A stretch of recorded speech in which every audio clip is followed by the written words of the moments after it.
All right, let's get started. This is the Time Freedom System. This is a part of our ongoing masterclass series once a month.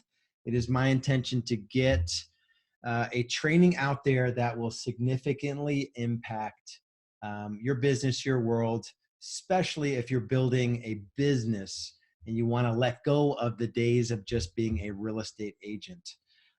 So this is a quote from a book called Atomic Habits. And I want to read it to you. It sets the stage for the training that we're going to do today.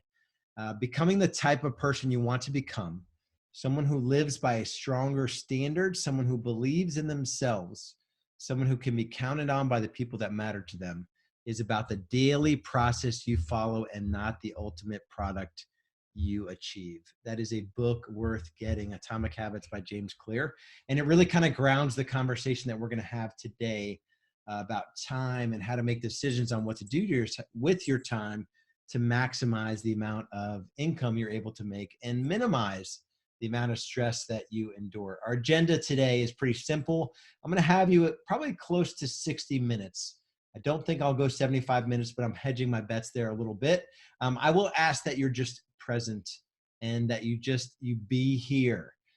It is my dream that these masterclass trainings, provide you with the opportunity to just dig into an aspect of your business or maybe you personally in a way that you can really take some actionable stuff from here. So I encourage you to take notes, grab your journal and start writing as I go through here.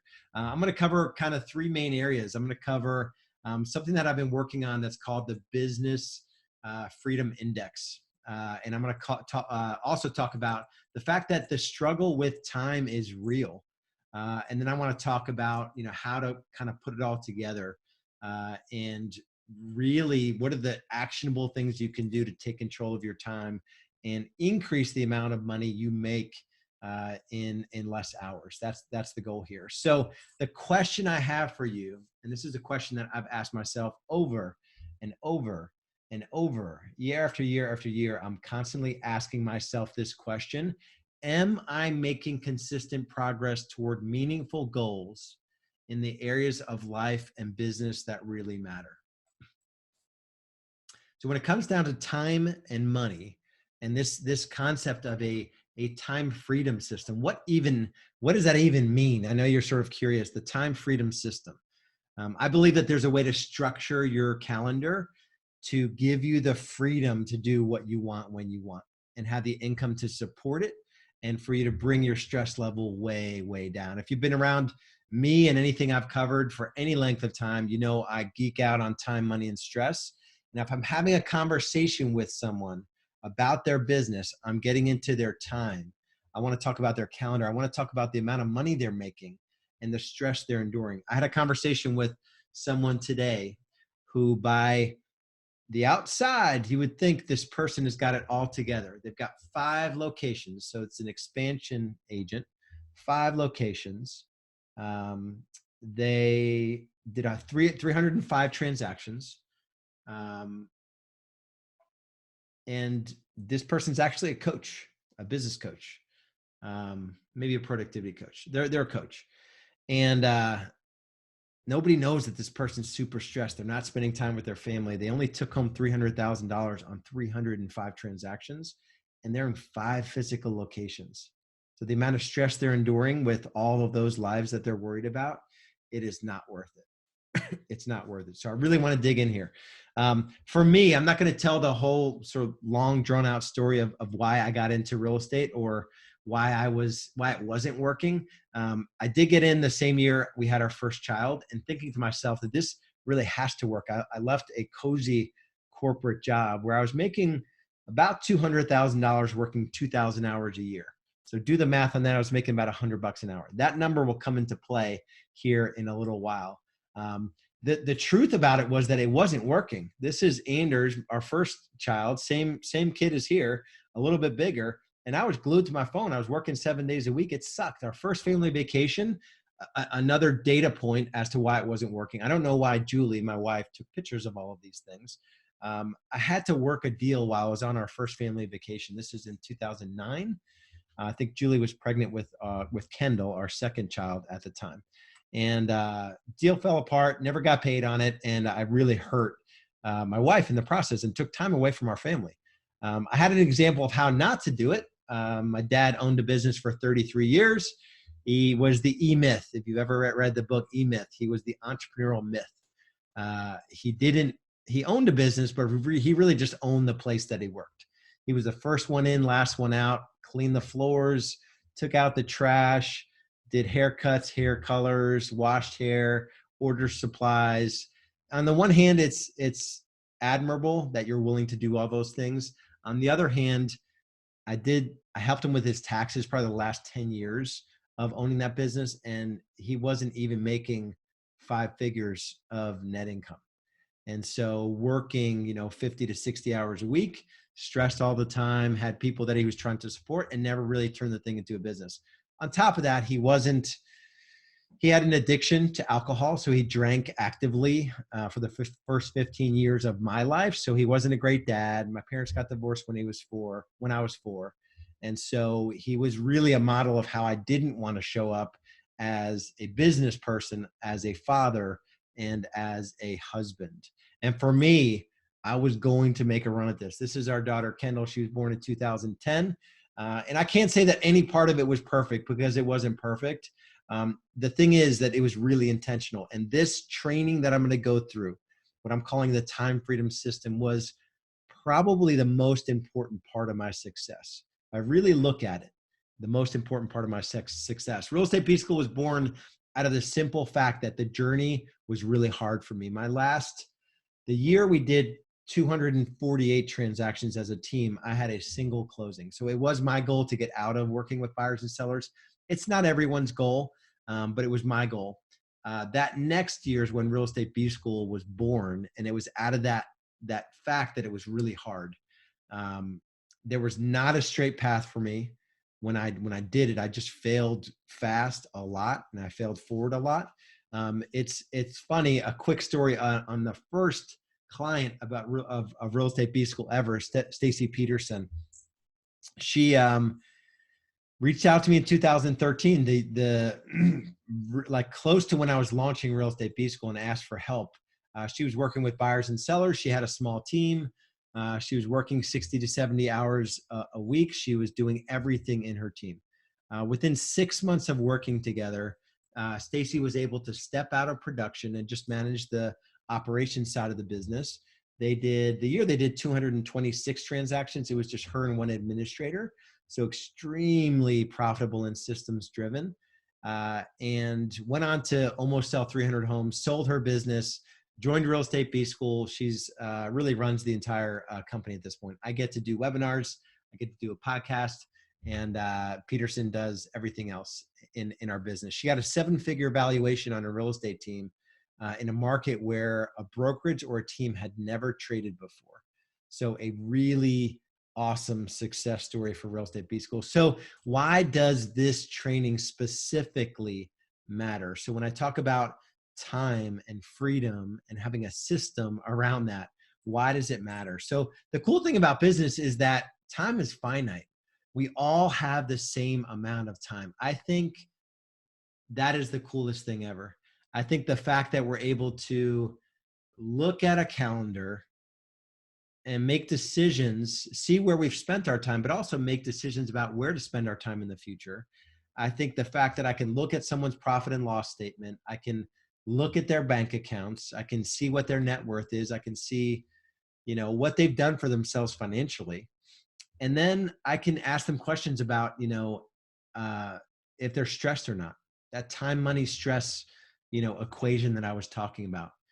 That question, that equation, time, money, and stress is typically out of whack for most people. We all have the same amount of hours in a week. The question is, what are you going to do with those hours?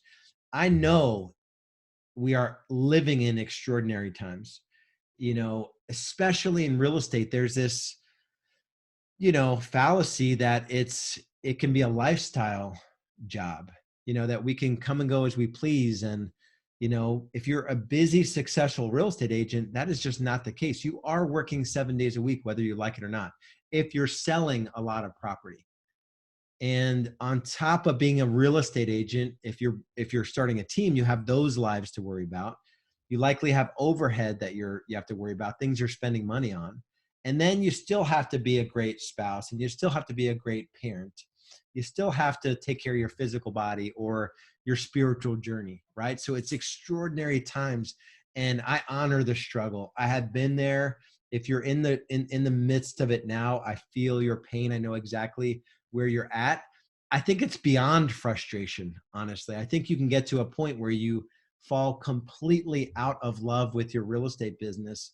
And yeah, I just don't think there's I was going to say it's a business not worth owning, and it leads to a life not worth living. And depression, failed relationships, and a level of frustration and stress that can have really bad implications in your relationships, uh, with your creator, in your physical body. So it could really lead to some bad things. And here's the cool thing. People joke. There's a guy on my team, I think he may be on the webinar. He saw my calendar for the first time today. And he's like, whoa, I forget what he said. Um, it was really funny though. And I made the comment, if it's not on my calendar, it's not going to happen. So things like that I say are important, and the decisions that I make with my time, I have to get those in my calendar. So if I want to spend time with God on a daily basis, that has to be in my calendar. If it's not in my calendar, I'm not going to do it. If I want to get a solid hour to fill my kids' love tank and to fill my love tank in the morning before they go to school, and to support my wife to get them out the door, in a way where they're not going to kill each other, that is time blocked. And I'm laser focused in that time block. I've got a 15-minute buffer to get into my day where I've got a startup ritual in my business day. I have a morning routine, and personally, I have a shutdown process that I go through in my business day. And then same thing at night personally. And you better believe from 5:30 to 9:30, every day is structured. And so to me, if you want to show up at a high level in different areas of your life that you're telling me are important, and you're not willing to take the steps to make those a priority and get them into your calendar, then I think you're just lying to me, and you're definitely lying to yourself. So this concept of structure, holding you back, and, you don't want to have a structure calendar, it's pretty much bullshit. I've just seen immense freedom and structure. It's allowed me to take, 10 to 12 weeks away from the business um, every year. It's allowed me to make decisions to get out of the pieces of the businesses that I don't, either I'm not great at or I don't love doing, and I can find someone whose unique ability is in that area. So just suspend disbelief for now that there's, that there's not freedom. It's restrictive structure. Structure is freedom. And here's the thing: when I get into the tactics of this time freedom system, just know that there are no secrets. And also just know that I have failed in all the ways you could fail around time and overextending yourself and working on things that you think you could do better than anyone else because it might feel good. And just know that that's not a real thing. That's something excuse me, that's something that we have to work through.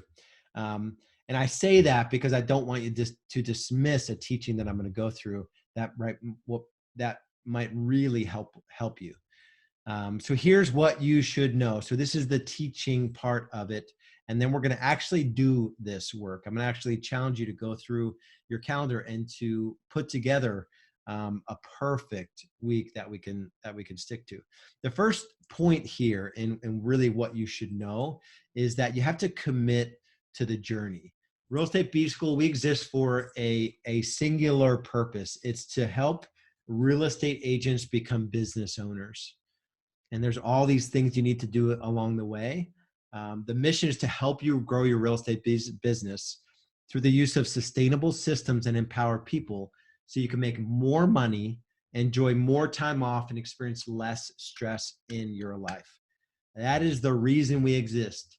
And the implication of this work is that we are helping families, we're helping relationships, we're giving our clients more margin back in their day to take care of themselves physically or spiritually.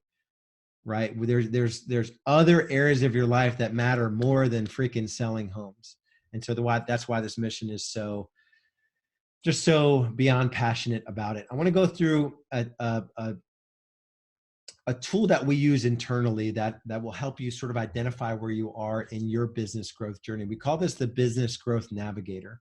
We've identified 6 distinct phases of growth, to go from struggling real estate agent to full-on business owner. The first phase is what we call the start phase. Most of the industry lives in this phase. It's survival mode. You're not making enough money. The second phase is called the ramp phase. This will take you from about 250 GCI to about 750 GCI roughly. This is where you're doing it all. If you're not building the foundation, building the systems out in the ramp phase, you have no shot of gracefully entering the scale phase. This is where you're anywhere from 750 to 1.5 million. You get into sort of leading and managing and empowering others. This is where your systems are built out, and now you're just sort of managing people to run those systems for you. You may make the decision to exit production. This is where real freedom of time comes in. I actually moved. I sold my house in 2017. We moved into the house I live in now, and I wasn't my own real estate agent. And these are not small price points on the sale and the purchase. Yet I knew that I had already made the commitment to never practice, work with a buyer or seller again, including myself. And so the freedom of time you get, if you can build this thing the right way, to be able to make that decision is profound. And then the last step is pretty much where I am in my real estate business. I'm more of an owner in that business than I am an operator. I still go to that business 1 day a week. It's still a super profitable business. It's very tight knit. It's built on the right economic model, high culture, tight cadence, world-class service to buyers and sellers, really building that business the right way. So hopefully this model here, this Business Growth Navigator, allows you to see where you are in the journey, and don't judge where you are by where you think others might be. Y'all, I've had folks come in with the numbers to support that they might be at level 6 on this, but they've set the thing up entirely wrong. There's no profit in what they've set up, and they need to sell a ton of real estate to make even a little bit of money. So this is how I would take someone through if they were starting with us, in the start phase. There are things you need to put in place before you take the next step in the journey. So really do a good job of keeping your blinders on here, and you just don't know what other people are going through when you're looking at the kind of production that they're doing. All right, one more tool I want to go through, and this is kind of a big part of this training, is this concept that I'm calling the Business Freedom Index. So I want you to do this with me, really dig in here. So the Business Freedom Index, and I'm going to challenge you to do an actual calculation. You don't have to share it. An actual calculation of what it was for 2019, and aspirationally, where do you want to be in this year, whenever you're going through this training, and then 3 years from now. So it's a simple calculation. It's your total profit before taxes and what you pay yourself, divided by the total annual hours that you put into the business. So the Business Freedom Index for me in my corporate job was 200,000 divided by 2,000 hours is 100. When I first came up with this concept, I was coming out of, this was like 2007, 2008. I decided I wanted to be at a 250. So $250 per hour. I wanted to make $500,000 pre-tax, and I wanted to work 2,000 hours. Simple math, 500,000 divided by 2,000. It took me 5 years to get there. So it was not, an overnight thing to just snap your fingers. Because at the time, I came out of a year where I think I made like $16 an hour. I was overspending. I was working way too many hours. It was really, really bad. So if you're not making a lot of money on the top number and you're working a lot of hours, those numbers are working against each other. So we need to increase your income while decreasing your hours. That's how we work this number in your favor.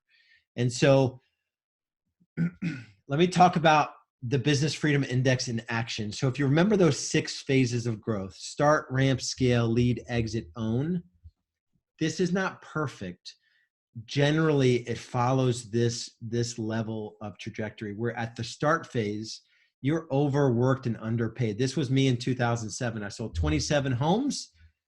I think I netted 36,000, and that was only for like 10 months. So I probably worked 60 hours a week or 240 hours a month. I was making $3,000 a month working 2,400 hours. It's less than $15 an hour. So overwork, underpaid. You don't know what you don't know. Then at the ramp phase, you're starting to make a little bit of money. You can actually get into $20 to $50 per hour. And there's nothing wrong with $20 to $50 an hour, but it's likely you're putting in way too many hours. So your stress is through the roof and you're missing out on other areas of your life. The scale phase, this is where you could be doing from 6 to 12 transactions, or 750 or so to $1,250,000, $1,500,000. Money's decent, but your time is not your own. The systems are the thing that's going to get you out of being the main cog in the business. And then once you get to the lead phase, this is where you have the chance to go from 50 to 100 to up to 250. It took me about 5 years to get to this point in my business. And well, January 2012, I exited production. That's the year we did 248 transactions. So I actually exited before I made $500 an hour, but basically the numbers held true for me. Each one of these phases for me is about my years in the business. So my first year was start, my second year was ramp, then I hit scale, lead, and exit. Was my 5th year, I did 248 size, and I only closed one of those transactions. And then ever since then, I've been down to 1 day a week. So I've been an owner in the business, and I've been making more than $500 an hour with that sort of approach. So at the exit phase, it's all about your operations and sales leaders. It's likely you're just elevating someone in the business to run those functions. And then ownership is all about team cadence and structure. And this is where it is a good life. So I want to challenge you to go through the calculation for 2019 or the year before you're going through this training. This training is timeless. I promise you that. But right now it's early in 2020. So 2019, you should have a good idea of what you what you split with the government. So whatever that number, for me, I always look on my tax return, it's adjusted gross income, that number divided by the hours that I worked. And I actually go through my calendar. I have my time off blocked out in my calendar, and I add up the actual hours that I worked. So the question is, what's your number historically? And then what do you want your number to be? So I started out in real estate. It was less than $20 an hour. And the next year, I think we went to 44 transactions, and I had a part-time administrator. That probably was decent money. I was just working, the number of hours I was working was not sustainable. So that drove the number down. Then we went to 58 transactions. My first buyer agent hire was late in that year, 2009, then 118. A couple more buyer agent hires. Probably wasn't, 5 years in until I was able to hit the $250 per hour. Here's the thing I see though. I see you will not be able to hit the 250, 500, 1,000 by doing it all yourself. It's impossible, because by definition, it's like 80% of the job of a real estate agent can be hired out for anywhere from 15 on the low end dollars per hour to $100 on the high end. You can get a salesperson that can close better than you on listing appointments for $100 an hour. And I live in a major metro market, so I know it can be done. It's just the mindset of approaching that way. So the next point here is to stay focused. I love this quote by Brian Tracy: the ability to discipline yourself to delay gratification in the short term in order to enjoy greater rewards in the long term is the indispensable prerequisite for success. In his book, Eat That Frog, The truth is we all have frogs. We all procrastinate in doing something that's the most important thing we can do. And it really just takes a practice of stopping and thinking on a regular basis. Is how I've structured my day, is that the highest and best use of my time? Or am I wrapped up? Am I getting too involved in things that are way below the business freedom index that I want to achieve? If you're at $25 or $50 now and you want to get to $100, you know, let's say by this year you want to do 100, and then 3 years from now you want to get to 250. You better be going through a practice every 90 days of getting things off of your plate that aren't going to lead you to that higher number. And the next point here is there's a difference between busy and productive. It's a really good definition. This is by Dan Kennedy, who I thought died, by the way, but he didn't die. He almost died. And he I don't know if he's doing well health-wise, but his definition of productivity is the deliberate strategic investment of your time, talent, intelligence, energy, resources, and opportunities in a manner calculated to move you measurably closer to meaningful goals. So productivity, deliberate strategic investment, time, talent, intelligence, energy, resources, and opportunities, measurably closer to meaningful goals. So when you measure, you give yourself a 1 to 10 for the day. How productive was I today? It doesn't mean you checked a bunch of things off your list. It doesn't mean you ran by the office to pick up a check, or you went to the attorney to deliver a check. You put out a yard sign, you entered a listing into the MLS, or even, I showed homes to buyers, or, there are so many things that you're doing throughout the day that aren't moving you closer to meaningful goals. And so just think about that and be honest with yourself what that looks like for you. I want to take you through what I call the business freedom blueprint. And this is how everyone that wants to build a real estate business needs to look at their business. There's 4 drivers and 12 accelerators I'm going to go through here. If you haven't figured it out, the goal in the work I do is to help you make more money, have more time off, and experience less stress. We do that by building sustainable systems and empowering team members. It doesn't have to be a big team. My team does about $3 million a year, very, very profitably. No production from ownership. And we had 12 people on average last year. And so it's not a real big team. What is that over? I always do the calculation of GCI per person. So what, 3 million? For some reason, I can't do the calculation in my head. Divided by 12. So about 250,000 GCI per position on the team. And some of those positions are like a $12 an hour runner, a $15 an hour, transaction coordinator assistant, a $30 an hour transaction coordinator.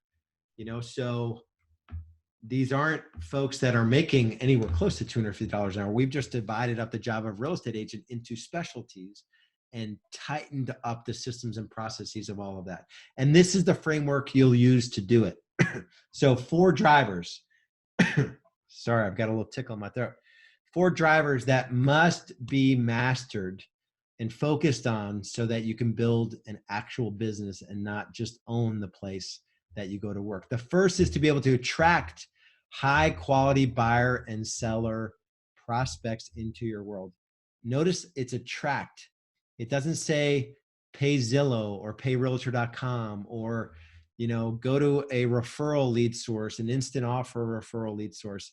It says do the job of a marketer and get people to get excited about doing business with you. And there's all a bunch of things that we teach around that. The second driver is to convert. So you get leads coming in, high quality, low cost leads. You have a process in place to convert them to face-to-face and then into clients. And then you deliver on the promises. So you help buyers, you help sellers, everything that's involved there. And then once those other 3 drivers are really humming, you have the opportunity to scale your real estate team. There are 3 accelerators associated with each of these drivers. So with the attract driver, there's 3 things you need to get really good at. Number 1 is database marketing. Number 2 is listing marketing. Number 3 is buyer marketing. And we've got systems in place.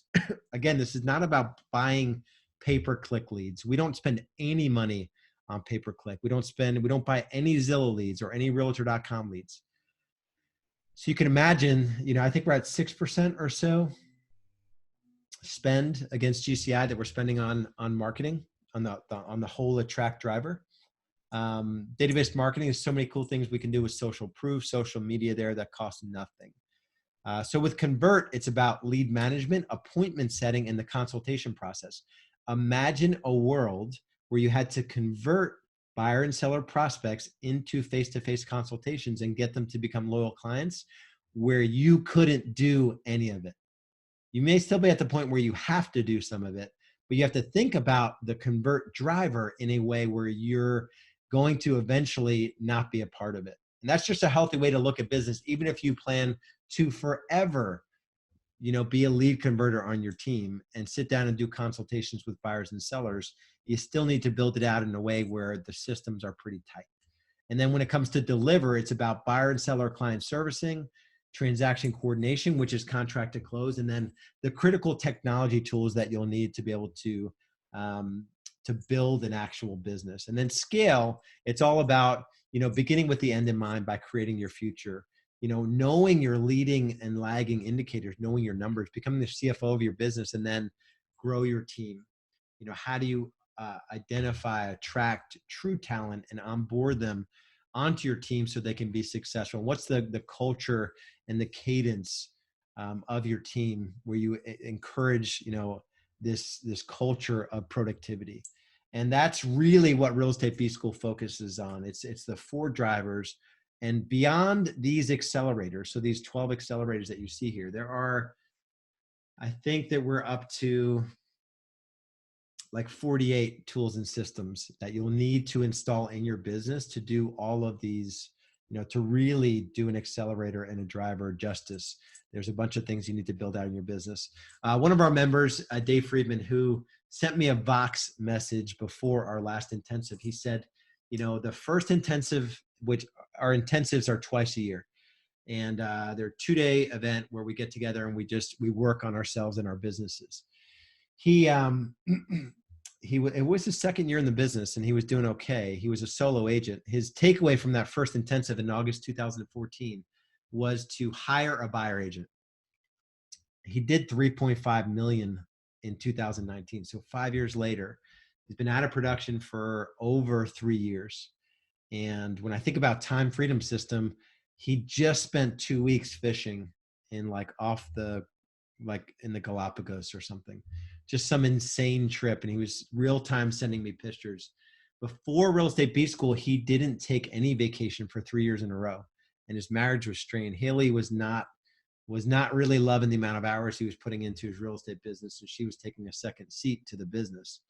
He consistently takes 15 weeks or more vacation for each of the last at least 3 years. And his income now, we talk about business freedom index. He is $1,000 or more per hour he puts into his businesses. He's launched 2 other businesses and he does all of it.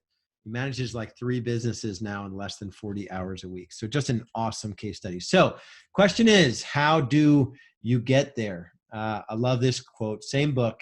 You do not rise to the level of your goals. You fall to the level of your systems. So this is going to get real tactical. And I hesitated to put this in a masterclass training to non-members. And I decided just to do it because I want to show you how simple this actually is. Number 1, it requires a calendar. I know that's sort of rocket science. The question is, just like the reaction I got from Brent on our team when I showed him my calendar, are you actually using your calendar the way it's intended to be used if you want to achieve at a high level in multiple areas of your life? That's the question. That's number 1. Number 2 is to establish your hours. Decide when you're going to work and when you're not going to work. And when you're working, decide what you're going to do and what you're not going to do. And when you're not working, decide what you're supposed to be doing and how you want to spend that time. and pre-populate your calendar with those things. And that's our third point, master time blocking. Who here, by raise of hands, I'm just kidding, don't raise your hand. Who here hasn't heard of time blocking? It's easy to dismiss this and say that I can't be constrained by a calendar. I can't be constrained by a calendar. Man, I just think I think it's honestly an excuse. No matter how you're made up, if you want to achieve at a high level, you must make decisions on where you're going to spend your time during the day.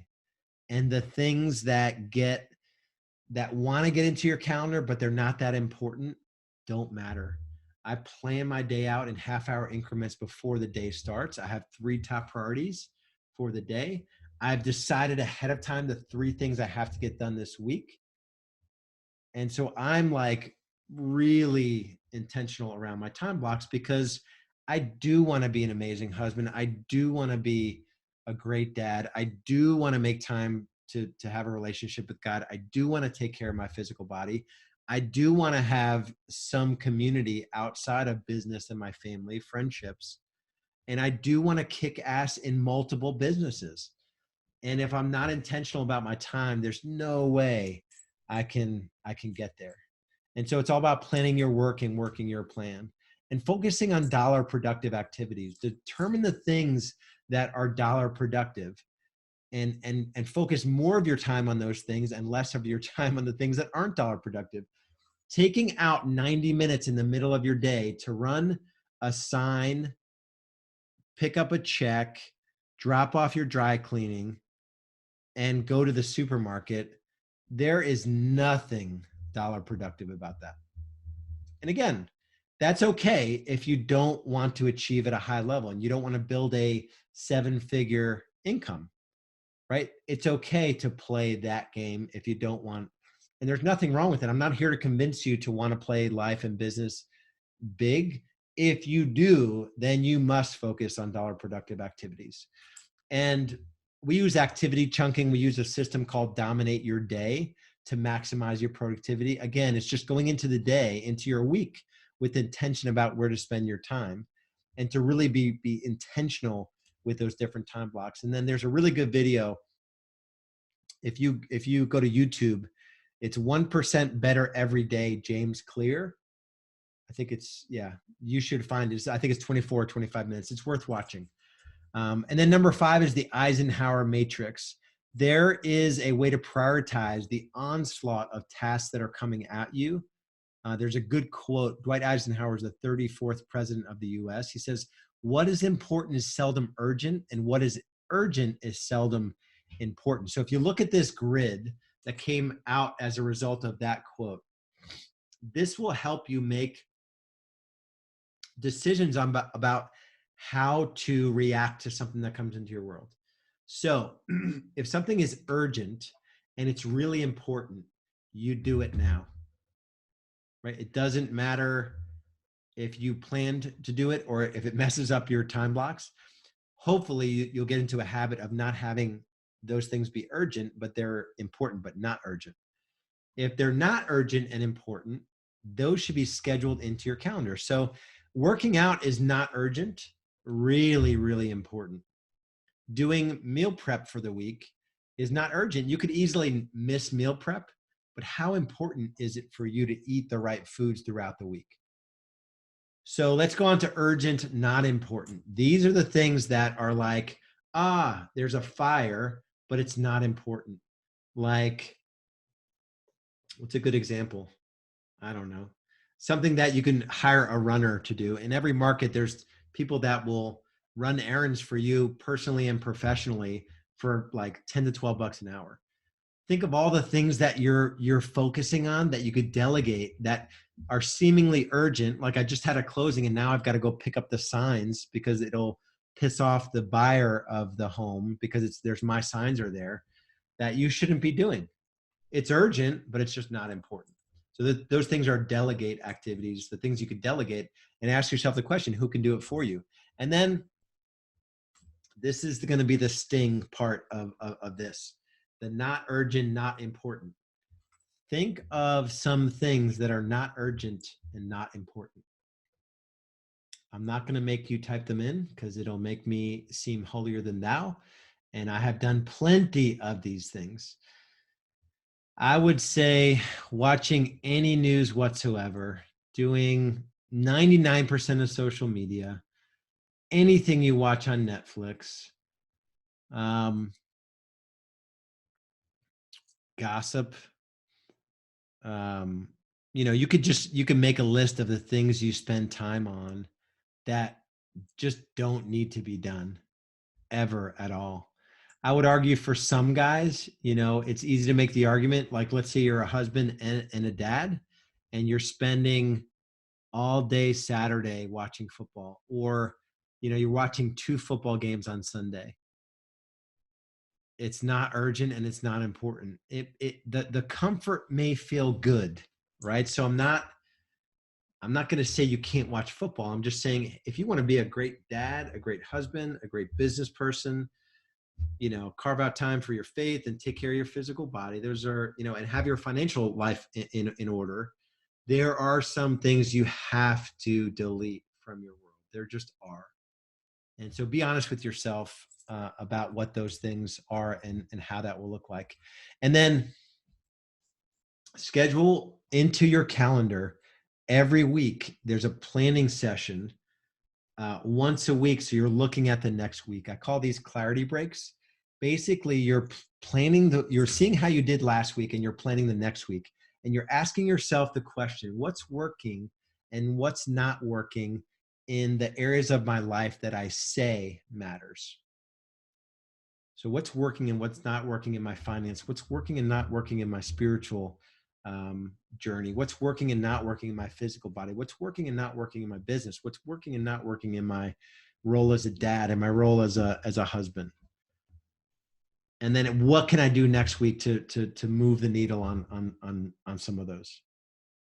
This is for every human being that wants to improve where they are in different areas of their life. It has to be done.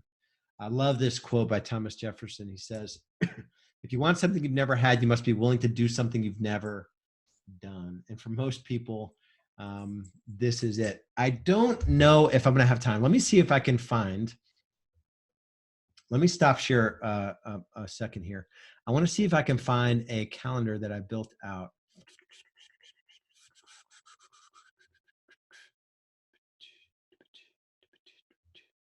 I cannot find it. Oh no. Maybe I'll just, yeah, I'm gonna take a crack at,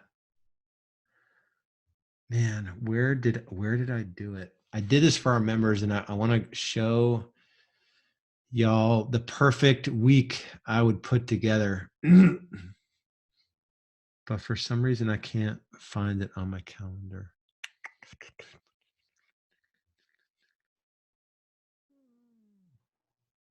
I should have teed it up ahead of time. Remember, call schedule rows to do.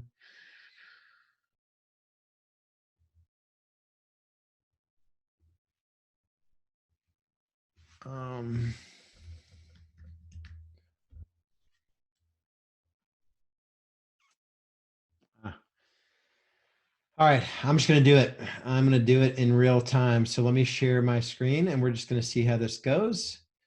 All right, so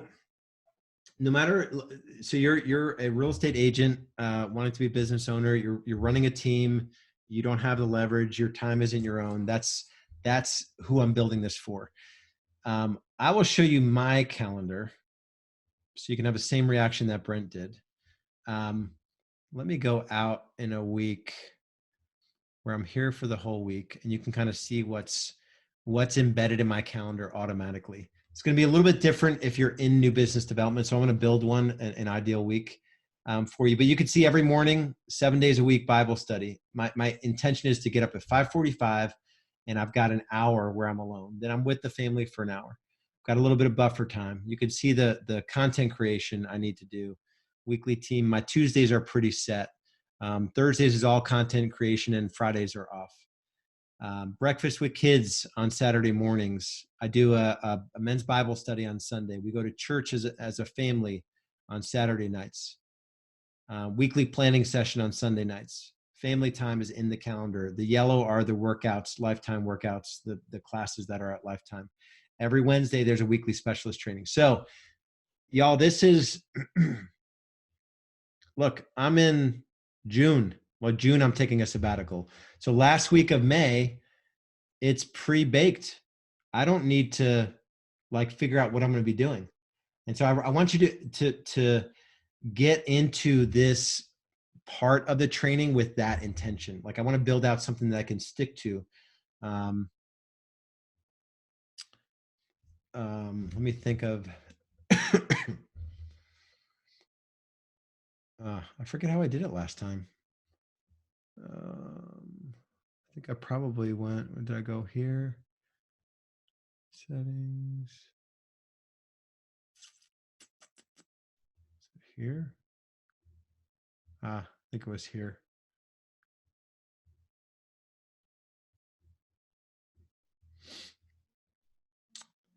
Yeah, so let me just create a new calendar. So time, freedom, calendar.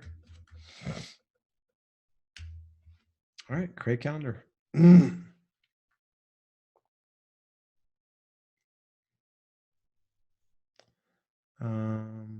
Oh, it actually might be on here. Bear with me because this is going to be super valuable. I wouldn't be fumbling through this if I didn't think it was going to be helpful for y'all to see this. All right. So it should be on there now. All right. So time freedom calendar. So I'm in this calendar. So if this were me and I were really in any, this works for everybody, I guess is what I'm saying. So this is your quiet time, your morning routine. It's that power hour. Call whatever the heck you want. The most important hour. Guy Buck Jacobs, the most important hour. Whatever you want to call it, this bad boy is probably the most important part of. So it would repeat, and I would do that daily. Boom. And then you got to decide what you're going to do for that next time block. I think it's, family, help out with kids, that sort of thing. That's my next time block. And to me, that's probably, just for simplification, let's put it in daily. Then I'd go to like, what's the non-negotiable around my time? Family time. So you may have different days that you take late appointments or whatnot. To me, this would probably be, I'd probably start this weekdays. Then I would do date night. If you have a spouse, you should figure out a way to have a weekly date night. It doesn't need to cost money. Weekly on Saturday. I'd probably color that one like red, that sort of thing. Most folks that have a faith are probably going to church in the morning, so church and lunch. More options. Repeat on Sunday, weekly. We do a thing with my mom. If I click back to my calendar, we do a thing. This family dinner, we were doing it on Sundays so we can get together with my mom, who's 77, 78. I want to make it a family tradition that we get together once a week as a family with my mom, so she can see our kids and we can spend time together while she's still healthy. So you may have something like that. You may be at a point in your journey where you do, I had 9, 11, and 1 p.m. appointments when I was the main listing agent in my business. So maybe those are appointments. This is by appointment only. And so if I could stack up 3 really good, and I would do that weekly. And maybe one of these, maybe Wednesdays are your late night. So maybe you I probably have to go in and I'd probably have to customize this. I'd have to go to custom. I'd have to say, well, so that custom occurrence, I'm not going to do on Wednesdays. So this and following events. So this Wednesday, you know, you have late night at work if you must, and you put more options on this. Weekly on Wednesday, you get your spouse to buy in on it. Every week, Monday through Friday, new business development. This doesn't, I don't care if you're calling expireds or you're calling your database or you're recruiting. This is everyone has a frog to eat every day. And so this one is probably Monday through Friday. We do all our team stuff starting, you know, on Tuesdays starting. This is team meeting and personal development. So this, you guys get the picture. I'm going to go through all of it though, because now I'm definitely into it. So you also have like check, you know, probably here. This is what I would do. 11:30 to 12:30 is lead follow-up. So new business development is not following up with leads you've already talked to. Different activity. So let's do a custom on this. Let's do it. We'll skip Tuesday because that's our team day. All right, so that's that. And then you're probably, you know, one, just for simplification purposes, I'm going to do appointment 1. Let's just call it appointment open. And now you're creating appointments in your calendar that are to be filled by something. So that's appointment open. Appointment open. So this is part of making your hours. When you look at your calendar, see when you can connect with somebody to show them homes, to do a listing consultation. It's not guesswork, right? We've got 10 openings there, plus a late night, plus maybe a Saturday. And Sundays, oops. You know, Sundays it's just a family day. Family day, and that's repeating weekly on Sunday. So now you roll into a week. So in here, you have enough buffer to get email, you know, so this could be, you know, this is probably just a buffer time. You're probably getting to the office. I have this actually in my calendar. So buffer time, this is daily, Monday through Friday. You know, this is check email, make sure nothing's on fire. So this is weekly, Monday through Friday. And this is probably, you know, check email, office work. And then you have business hours. You have business hours. You're going to, in your calendar, get home to family is in there. You could do everything you need to do with the schedule that I put together here. You know, when somebody asks you, it's Wednesday and you're looking at your calendar, you know, and you're talking about appointments you have open. I have 1:30 on Friday, 3:30 on Thursday, or 1:30 on Friday. Which works better for you?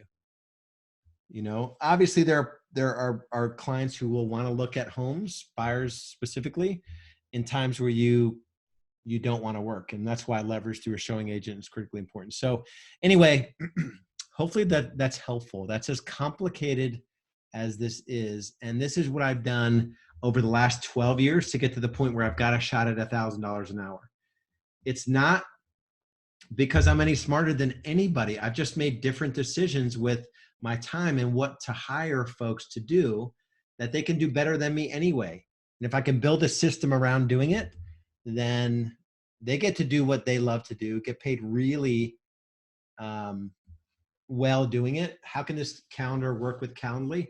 So, I mean, Gersha had a question about, we use Acuity. I've used Calendly.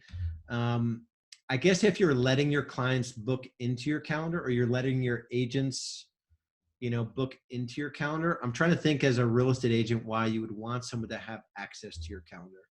Um, you know, it could only be to meet with a client, but I probably wouldn't want to have them have free access to my calendar. Yeah, so that may work for a season. It may, yeah, it works. I mean, Gmail integrates with basically everything. So all you would do with these time blocks here is you would say, open for clients, and then you would just put rules around it. The only change here, you would put this as free. So you would know that it's blocked out, and you would put this Monday, whatever time block you wanted, and then you would delete these here. So this one is, I bet you it's showing as busy. So you'd have to make sure it's just showing as free. That's the way it would work. So I've used all of that, all of those different services. Yes, you need the free. That's the key there. So that's it. Let's let me head back to the. I'm going to finish strong here, and hopefully that was helpful, because that's all that it is. That's all that you're really doing, is you're making these decisions around your time. All right, I've only got a few more things that I want to share with you, and then I'll open it up for questions. The question is, my journey was my journey, right? It wasn't perfect. Close to 4,000 families served in 12 years. I did make the decision to get out of production in 2012. I did 1 out of 248 transactions that year. We did 312, over 400, and we consistently do, a few hundred deals per year, super profitable. I still work just 1 day a week. And so the question is, how do you get there? You might be asking yourself, like, how do I actually get there? The question I have for you is, why did you show up today? Ask you, there's 5 reasons why someone will sort of come into our world and be interested in a teaching that we have. The first one is that you need to change, like for this training, like your time isn't your own. When you hear time and freedom put together, you're like, that is not what my calendar looks like. I don't have time freedom. And so something has to change. The reality is, being a business owner, we're fighting the odds that everything is stacked against us. Just being a business owner. In real estate, the odds are stacked even more against us than general business ownership. The third part is that there's just these gaps in your skills and knowledge, things you don't know to grow your income and decrease your hours. That's likely one of the more important reasons why you showed up today. The next part is, I didn't put it into calendar, but there should be 2 90-minute time blocks in your calendar where it just says work on business. A lot of times you don't know what that is. In Real Estate B School, we have 48 systems that you'll install into your business, so you'll know exactly what you're working on, exactly when you're supposed to be working on it. But most folks don't even know what it means to work on your business. They say it, they don't actually know how to do it. And then probably the most popular reason, the most prevalent reason why someone will come into this world is to go further faster, right? To align yourself with someone or a community of folks that are doing the thing you want to do, so you can get there faster with less mistakes, less wasted money, less stress, all that good stuff. And maybe it's just that you read our case studies and you want to be the next case study. You want to go from wherever you're at to 10xing your business and working, 30 hours a week. I've got 3 questions for you, and I really want you to consider these carefully. 3 critical questions. And when you're thinking about scaling your business and achieving true time and money freedom, it is these 3 questions. The first question is, when you think about time, stress, your health, your relationships, your business, the plan you're following, the people that are in your world, your ability to attract and convert, all of that. Where are you now? Be honest with yourself, business and personal. Where are you now? Second thing is, where you're going. 3 short years from now, where do you want to end up in the areas of your life and business that you think are important? This was something that I got really good at really early in my career. I was so clear on where I wanted, you know, there's roughly 12 areas of business and life that I track, but I was just really clear on where I wanted to go. And you need to be really clear where you want to end up 3 short years from now if you have a chance of getting there. And then just ask yourself, what's holding you back? You think about where you are today, where you want to be in the future, what's holding you back? What are the obstacles that you see? And what strengths do you bring to the table as well? God made you uniquely and you're good at something. Are you spending as much time as possible on the thing that you're really good at? The only thing I have to offer you is a conversation about your business. It's rebsstrategysession.com. The goal of a business growth strategy session is to give you a clear plan to profitably and predictably scale your business. There's not a gimmick at all in that conversation. And so a few words of caution, as you consider where you are, where you're going, and how to get there, there is going to be sort of this natural fear that wells up inside of you when you're considering going down a path that is contrary to what is taught in our industry.